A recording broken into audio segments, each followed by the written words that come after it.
کل جب بھی کوئی پیرنٹس اپنے بچوں کو لے کے آتے ہیں وہ ایک ہی کمپلینٹ کرتے ہیں کہ ڈاکٹر صاحب ہمارا جو بچہ ہے وہ کھانا نہیں کھاتا. اس میں ایسا کیا ہوتا ہے کہ بچہ کھانا کیوں نہیں کھا رہا؟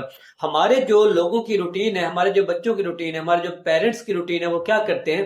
اپنے بچوں کو جنک فوڈ، بسکٹ ہو گئے، باقی جتنی بھی چیزیں ہیں وہ نان نیوٹریشن جو فوڈز ہیں وہ کھلا دیتے ہیں. اس میں جو ہوتی ہے کیلوریز بہت زیادہ ہوتی ہے مگر اس میں نیوٹریشن نہیں ہوتی.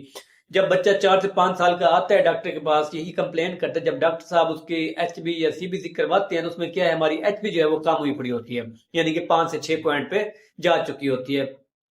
میں تمام پیرنٹس کو جسٹ ایک میسج چھوڑنا چاہوں گا کہ آپ نے کھانے سے پہلے اپنے بچے کو کوئی ایسی جنک فوڈ نہیں دینی جس سے جو اس کا معدہ ہے، جو سٹامک ہے، وہ فل ہو جائے. جب اس کا سٹامک فل ہوگا اس کو کھانے کی طلب جو ہے ختم ہو جائے گی.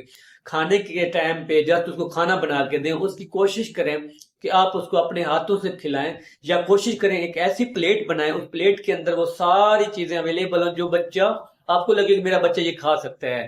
جو چیزیں وہ شوق سے کھائے اگلی مرتبہ میں وہی چیزیں اپنے بچے کو کھلائیں تاکہ اس کے اندر غذائیت کی کمی نہ ہو، خون کی کمی نہ ہو. تو یہ جو میرا میسج ہے تمام پیرنٹس کے لیے ہے، تمام کمیونٹی کے لیے. جو لوگ یہ میرا میسج دیکھ رہے ہیں اس ویڈیو کو شیئر کریں، چینل کو سبسکرائب اور ویڈیو کو لائک ضرور کریں.